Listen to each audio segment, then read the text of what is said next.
Hello, my dearest friends and friends.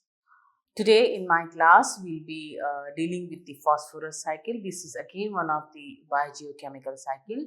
So, I am Professor Urus Ilyas, working in Department of Wildlife Sciences, EMU Aligarh, and teaching the environmental study for the UG students. Along with that, I'm also teaching the PG students and the research scholars. So today's topic is the phosphorus cycle. This is one of the biogeochemical cycle. Phosphorus is very important if we talk about the nails and if we talk about the teeth. It is a very important component. It is found in plants and animals where it plays a role in energy transfer and the formation of bones and teeth.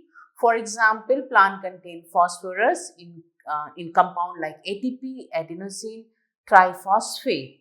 So ATP contain the phosphorus which help with energy transfer. Animal contain phosphorus in bones and teeth as calcium phosphate. So this is what we will be discussing in this class. So welcome back and welcome back in the phosphorus cycle. So let's introduce about the phosphorus cycle. What is phosphorus cycle? This is a biogeochemical cycle that involves the movement of phosphorus through the lithosphere, hydrosphere and biosphere. This is an important element for all living organisms. We cannot survive without the phosphorus. The bones contains the phosphorus. It forms a significant part of the structural framework of DNA and RNA. They are also an important component of ATP, adenosine triphosphate. And human contain 80% of phosphorus in teeth and bones. So, a phosphorus cycle is a very slow process. Basically, various weather process help to wash the phosphorus present in the rock into the soil.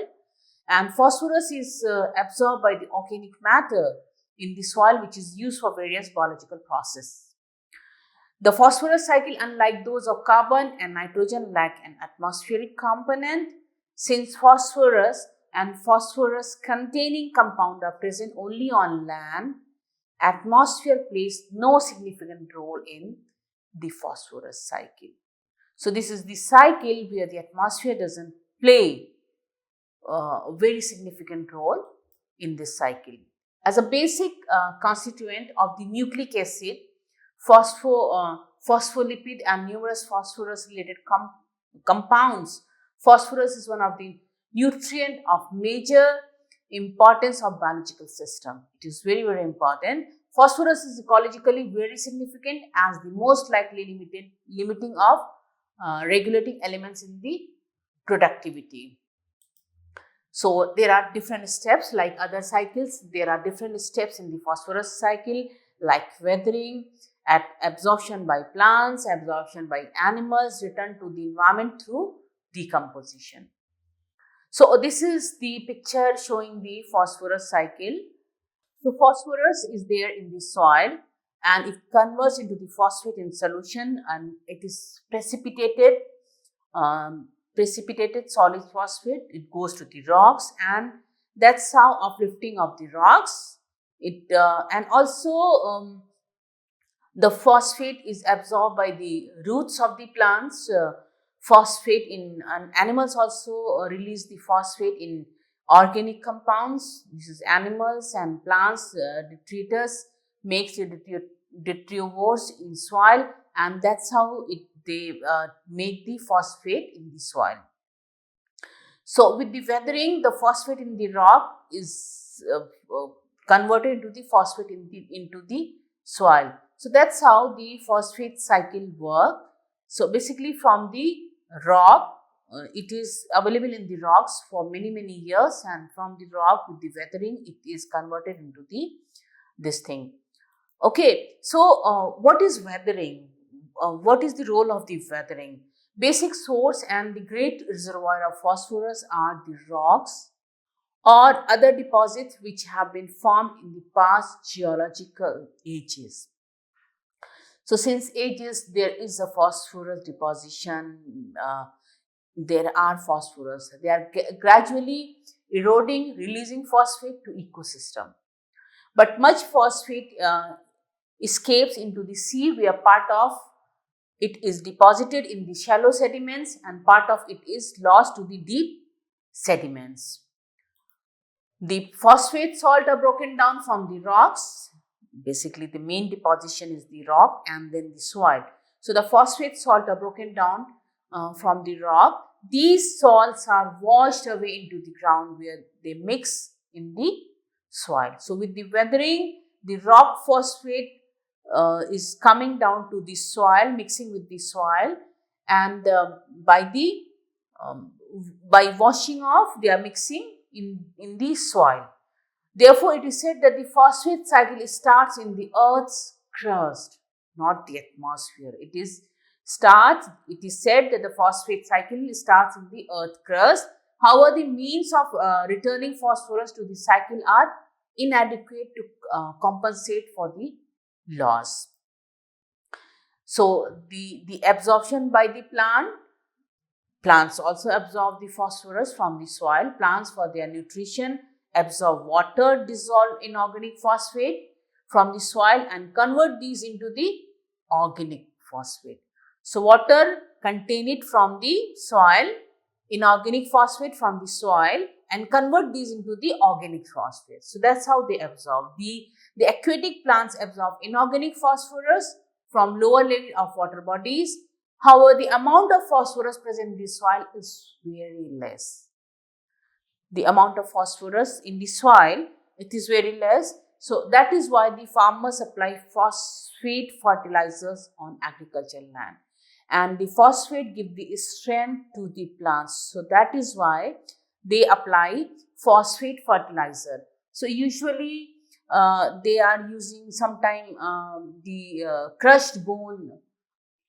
This fertilizer is available in the market, and that is being used by the farmers to give the strength to the plants. So, phosphate is actually needed by the plants for the strength, and because it is not available much in the soil, so that is why the farmers are apply phosphate fertilizer on the agricultural land. So, absorption, the second is the absorption by the animal. Plants absorb from the soil and the animals absorb phosphate from the plant or by consuming plant eating animal. So, we are getting phosphorus from the plant or we are consuming it by the plant eating animal. From the meat we are getting the phosphorus.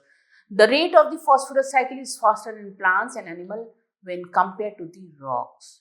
So the organic phosphate is transferred to animal, consumed and decomposed. So the animals, we are getting the phosphorus either from the plant or from the animal who are feeding on the green plants. So that's how these two are the source of the phosphorus for us. So the organic phosphate is transferred to animal consumers and decomposers. So return of the phosphorus back to the ecosystem after plant absorb, animal absorb. Now come to the return of the phosphorus back to the ecosystem. So phosphate absorbed from the soil is returned to it in dead plant and animal organic residues, which are converted to humus by the action of soil microorganism. When the plants and animals die, they are decomposed by microorganisms. During this process, the organic form of phosphorus is converted into the inorganic form, which is recycled to soil and water. So, during the process, the organic form of phosphorus is converted into the inorganic form into the inorganic form, which is recycled in soil and water. So, that's how they return the phosphorus back to the ecosystem. Description: much of the phosphate in the soil is fixed or absorbed onto the soil particles, but some is lost through leaching out into the water course. In fresh water, the floating algae or phytoplankton rapidly absorb soluble inorganic phosphate and convert them into organophosphate. So, they are the phytoplanktons which actually absorb the soluble inorganic phosphate. Algae provides food for zooplankton. We all know algae provide food for zooplankton, which in turn are consumed by other animals also. So all plants and animals eventually die, and in due time, when they die, the aquatic plants, when they die, the organic remain on debris decay through the action of microorganism, and phosphate are released into the water for recycling.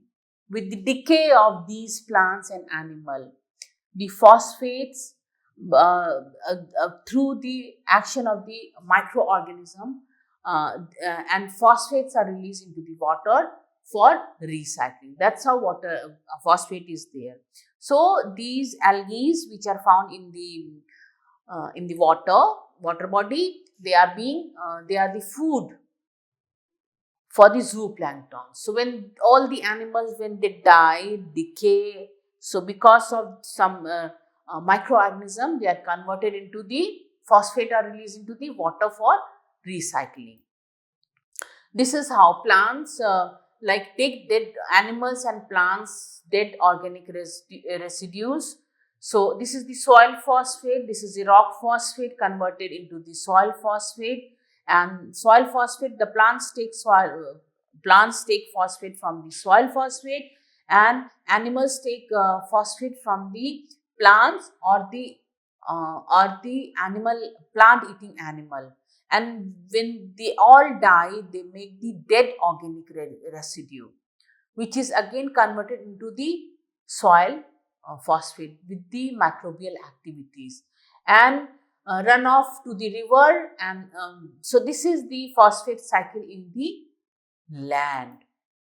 Much phosphate become lost to their central cycle by physical process such as sedimentation, which take it out of the reach of upwelling and major water circulation. Biological processes such as the formation of teeth and bone and excretion also account for considerable losses from the major portion of cycle. The fish and marine birds are also important in phosphorus cycle, and the marine fish have apparently played an important role in returning phosphorus to the cycle.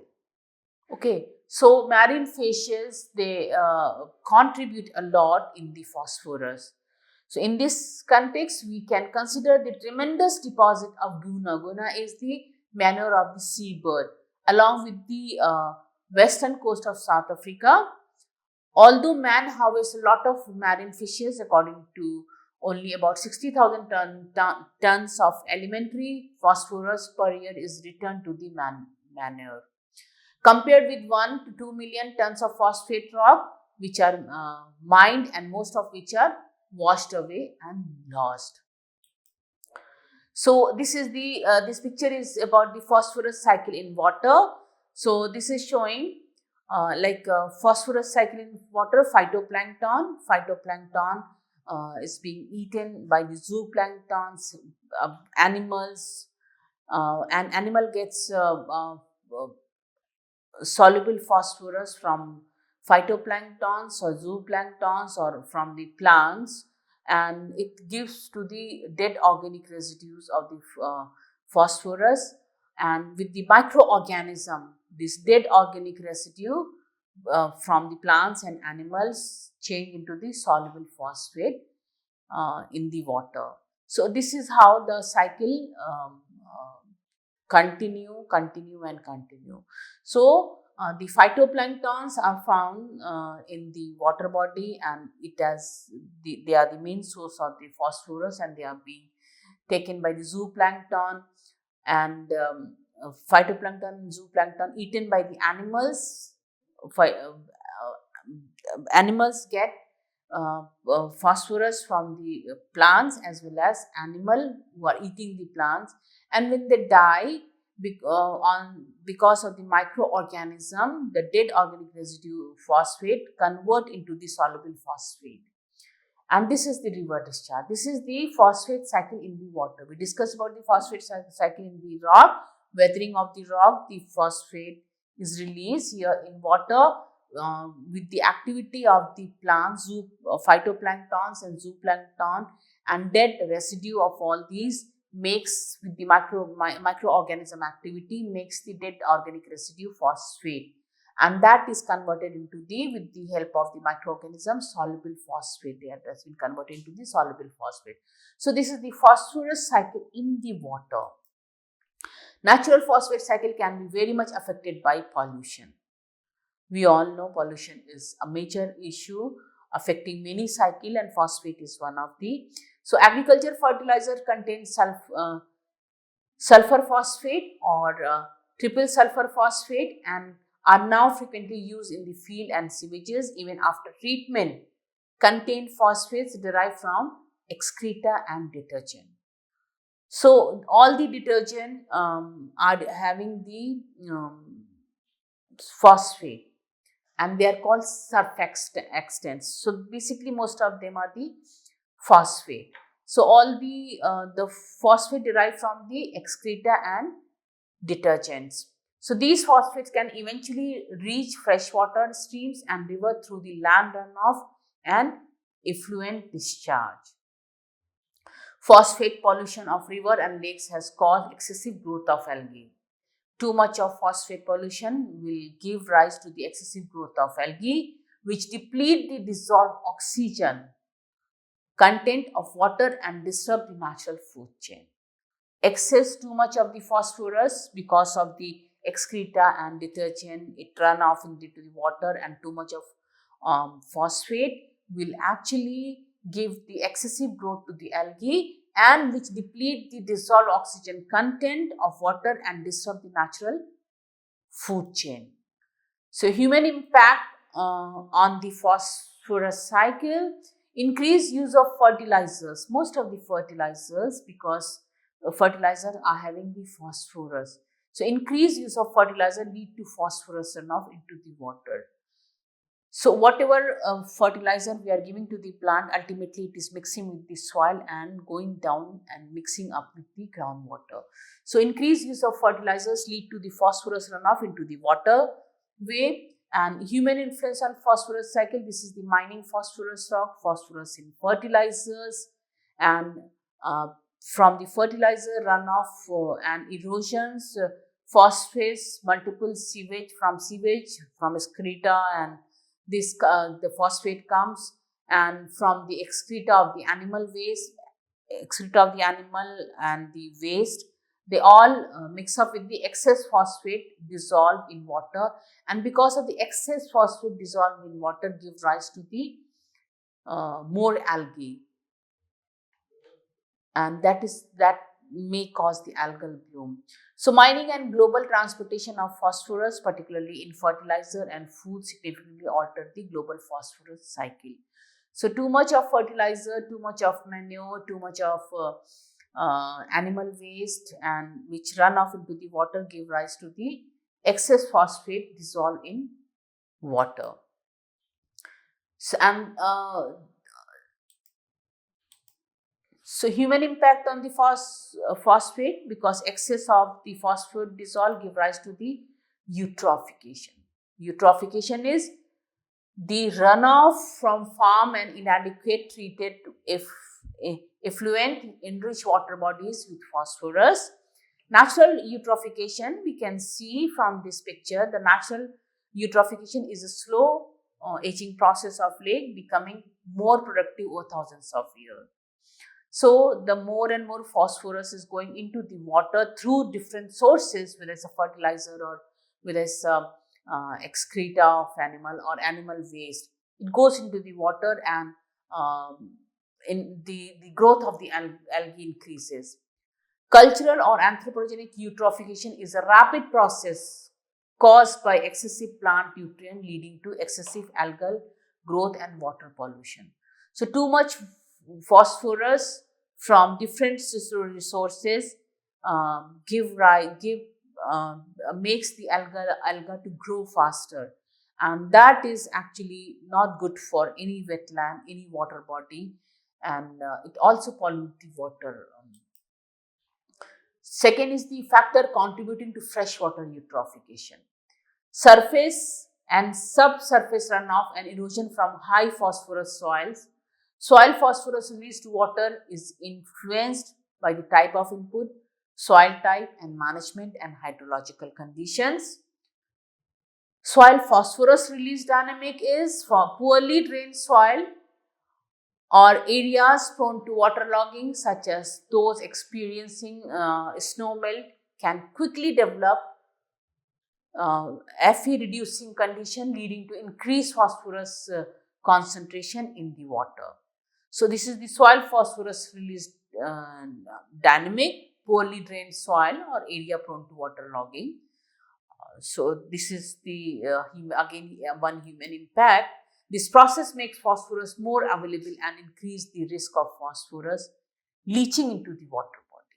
So this process, poorly drained soil or area prone to the waterlogging, such as those experiencing snow melt, can quickly develop iron reducing condition, leading to increased phosphorus concentration in water, and this process makes phosphorus more available and increase the risk of phosphorus leaching into the water bodies. Next is environmental management concern. The transformation of the phosphorus to more labile form under reduced soil conditions raise concern for the management of area used for agriculture waste disposal. It's crucial to consider the water regime of soil in waste management regulation to prevent environmental degradation.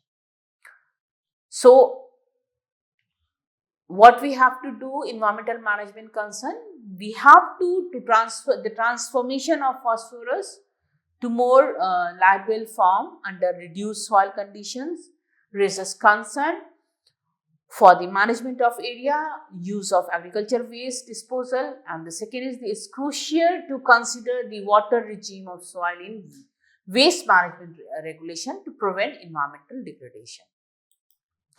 The conclusion, the overall conclusion is that the phosphorus cycle represents the flow of phosphorus from inorganic to organic sources. Inorganic in the rocks form and organic means in the soil.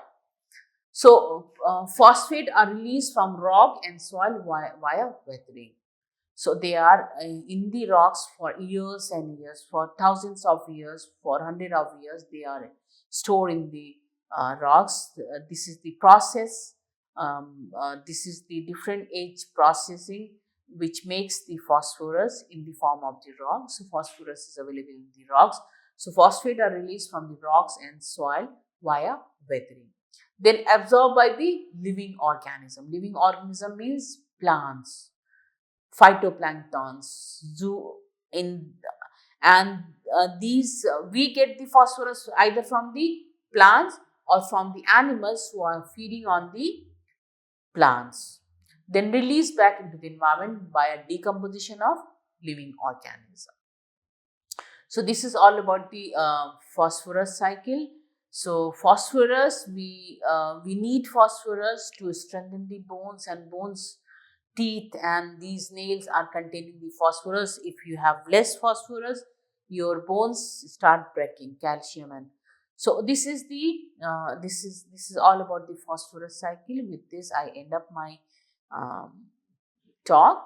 Thank you very much for patience listening, and try to find out what all environmental resources are having the phosphorus. So thank you very much.